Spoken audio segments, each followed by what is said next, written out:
Um, mm, mm, mm,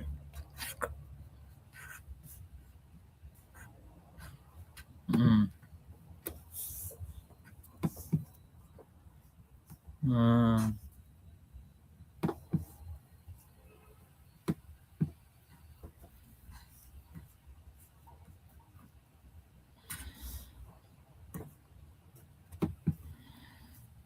mm,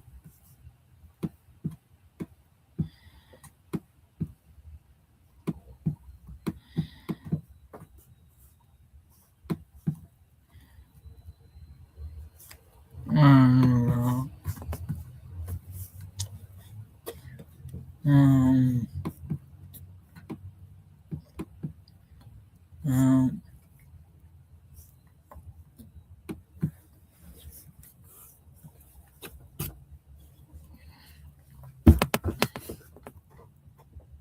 mm, mm,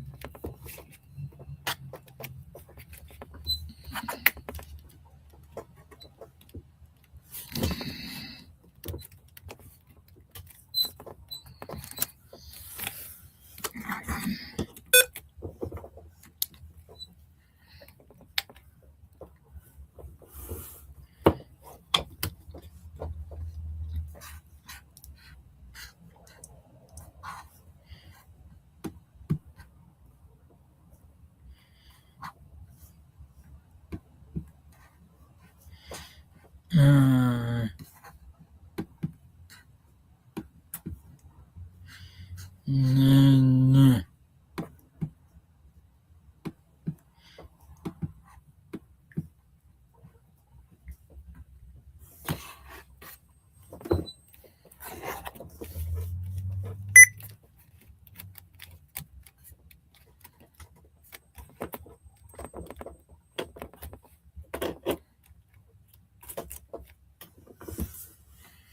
mm, mm, mm, uh,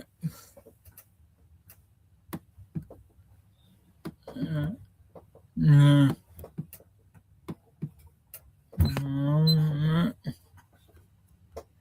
mm,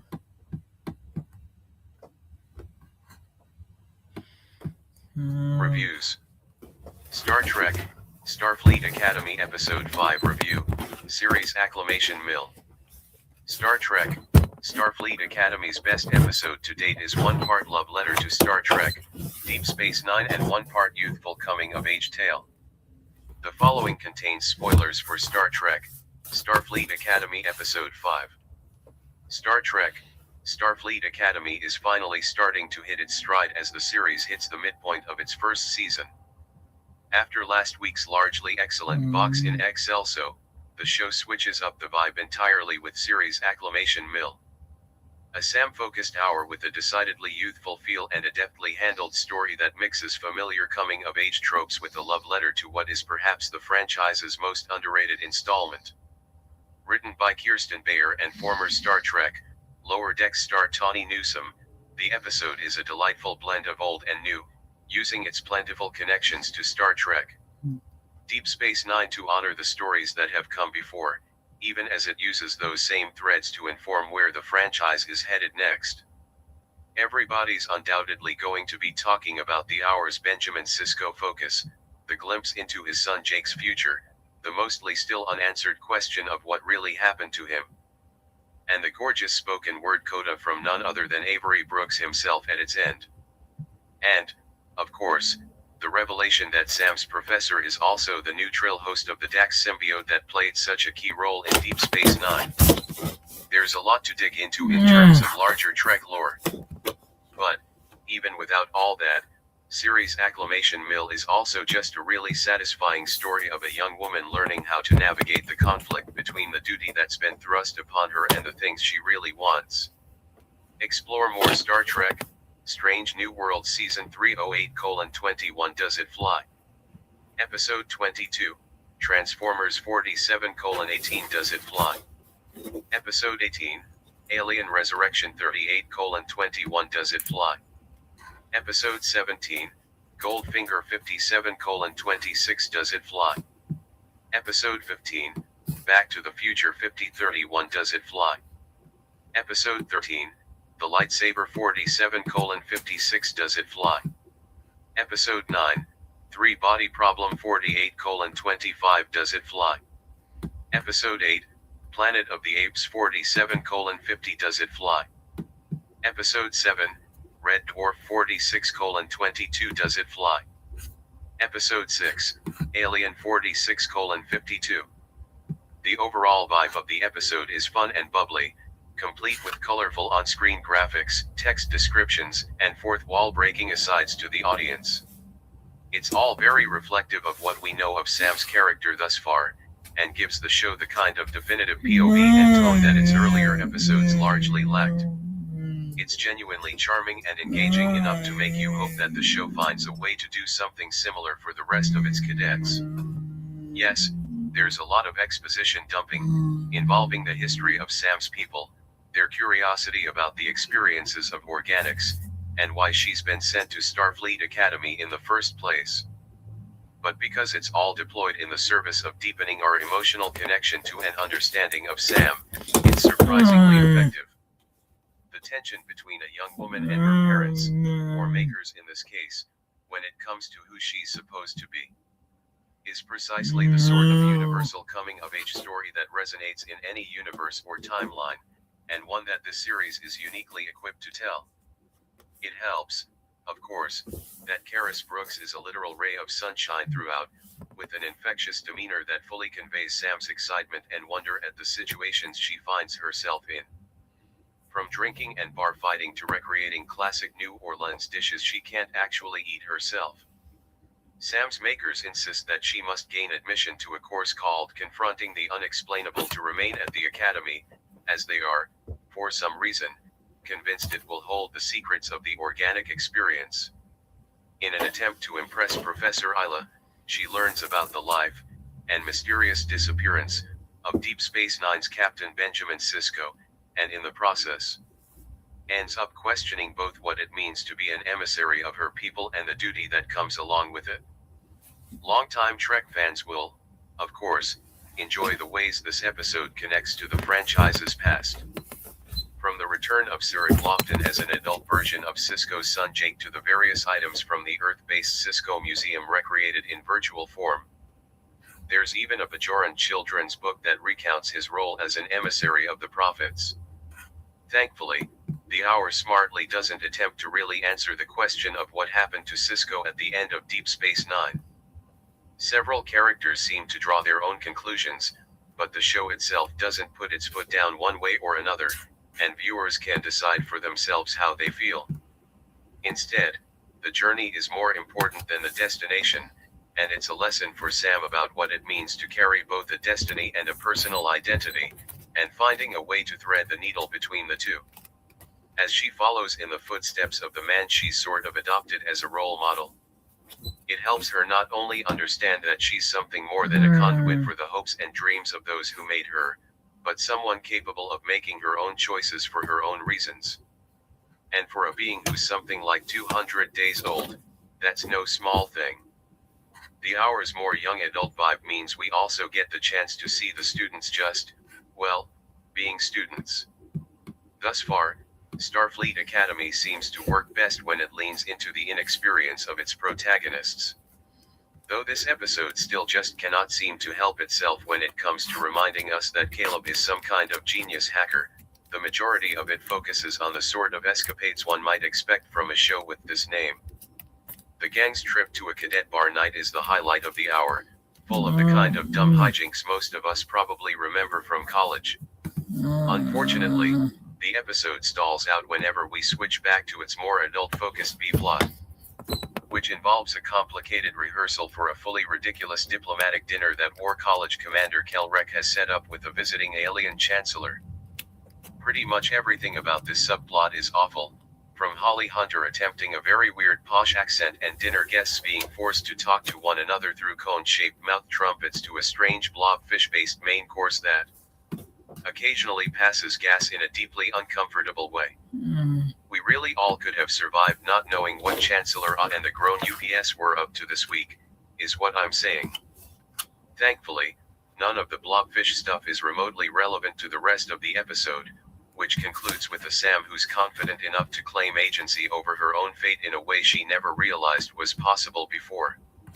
It's positively lovely to see Lofton's Jake get the chance to give her the same sort of heartfelt pep talk he so often received from his father, and the confirmation that, no matter what actually happened to him, Sisko's legacy still lives on in so many ways, through Jake's book, through Dax's instruction, and now through Sam herself, is ridiculously moving. But more importantly, series Acclimation Mill isn't a nostalgia fest for its own sake. It's a story that makes use of the franchise's past to truly inform its present, and it's a lesson we can only hope the rest of the season will follow. New episodes of Star Trek, Starfleet Academy premiere Thursdays on Paramount+, culminating with the finale on March 12th.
He's like, you'll give me salary in 40 hours.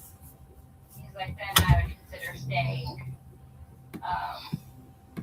And he's like, the benefits is a hard one though to have to give up, and so the guy was like, well, let me talk to my accountant and